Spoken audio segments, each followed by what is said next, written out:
अच्छा आदमी था, है ना? बहुत अच्छा आदमी था। ये बात तुमने कह दी यकीन से या अंदाजे पर? अब कुछ ना कुछ तो कहना बनता था ना उसके जनाजे पर। नहीं कहते तो जमाने को तुम्हारी अच्छाई पर शक हो जाता, और अगर वो सुनता ना तो खुशी के मारे पागल बेशक हो जाता। खैर ये बताओ कि अच्छा ही था तो अच्छेपन का हिसाब क्यों नहीं दिया? हफ्ते भर से कुछ पूछ तो रहा था ना वो, कभी सवालों का जवाब क्यों नहीं दिया? वो जब पूछता कि मेरी जिंदगी में गमों के सिवा कुछ बाकी रहेगा या नहीं, और तुम हंसकर कह देते कि यार तू इसके सिवा कुछ और कहेगा या नहीं।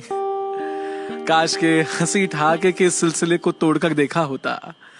काश के जितने बार उसे अलविदा कहा उसी रास्ते पर रुक कर पीछे मुड़कर देखा होता, तो जानते कि तुमसे मिलने के बाद वो कभी घर नहीं गया था। उसके चेहरे से नाराजगी का असर नहीं गया था। वहीं पेड़ के सहारे सड़क के किनारे बैठ जाया करता था, आते जाते मुसाफिरों से रूठ जाया करता था। तुम जानते थे ना कि वो हम सब से कुछ दिनों से बड़ा अलग अलग सा, दूर सा रहता था। पर क्या ये जानते हो कि अकेले पलंग पे लेटा अपने घर में पंखों दीवारों को घूरता रहता था? कहा तो था उसने कि मिलो, मुलाकातें करनी है, जो किसी और से नहीं कहीं वो तुमसे बातें करनी है। और तुम ऐसे में जिंदगी कैसे जीनी चाहिए ऐसी बातें फर्जी भेजकर, दो चार चुटकुलों के साथ हंसी वाला इमोजी भेजकर तुम्हें लगता था कि वो संभल जाएगा। संभला नहीं तो क्या हुआ, अच्छा आदमी है, समझ जाएगा। पर वो तुम्हारी चीजों को पढ़कर सोचता था कि एक मेरे पास ही हंसने की हसरत क्यों नहीं है, एक जिंदगी में मेरे सिवा ही किसी को मेरी जरूरत क्यों नहीं है? जरूरत है। काश के उसे एहसास दिला दिया होता, काश के उसे एहसास दिला दिया होता, बिना वजह गले लगाकर पास बिठा लिया होता।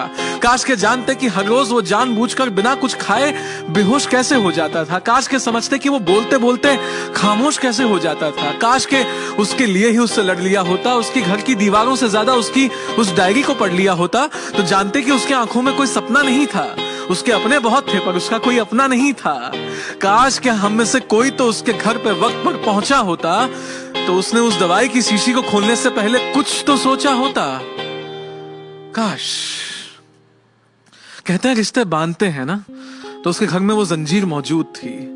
जिस मेज पे दवाई की शीशी थी वहीं माँ पापा की तस्वीर मौजूद थी। पर उस वक्त उसका कोई अपना उसके पास नहीं था। दिल का हर एक दोस्त था तो सही, पर दिल के खास नहीं था।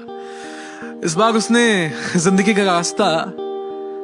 का रास्ता मौत के जानिब समझा। इस बार उसने चले जाना ही मुनासिब समझा।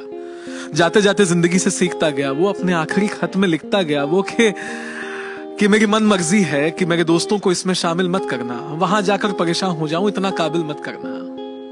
और तुम्हें जब जिंदगी बेसब्र मिली, तुम्हें उसके जाने की खबर मिली, तब एहसास हुआ कि वो सच कहता था, कितना सच्चा था। और आज सफेद लिबास पहनकर दुनिया को ये बताने आए हो कि वो कितना अच्छा था। अपने आप को दोस्ती का खुदा, रहनुमा, फरिश्ता सबसे जुदा कहने आए हो। जब तक वो था तब तक तो मिले नहीं, आज आखिरी अलविदा कहने आए हो।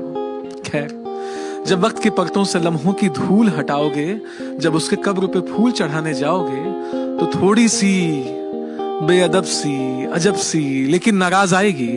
उसकी आखिरी मिट्टी से वो एक आखिरी आवाज आएगी। आवाज कहेगी कि ऐसे कई मंजर के गवाह हम सभी खुद हैं। मुझ जैसे कई अच्छे लोग आज भी तुम्हारी महफिल में मौजूद हैं। तो अगली बार मेरे जैसा कोई दिख जाए तो उससे बातें करना, मुलाकातें करना, उसका दिल रख लेना, उसके घर जाकर उसे तोहफे देना और उस दवाई की शीशी को खिड़की के बाहर फेंक देना। तब शायद वो जिंदगी जीने का हौसला कर सके, तब शायद वो खुश रहने का फैसला कर सके, तब शायद तुमसे नेकी का काम हो जाए, उसकी दोस्तों की पहली लिस्ट में तुम्हारा नाम हो जाए। ये बातें हम सब जानते हैं, सबको पता है। बस आज कहना लाजमी था, ताकि तुम्हें किसी के घर जाकर सफेद लिबास पहनकर ये ना कहना पड़े कि वो अच्छा आदमी था।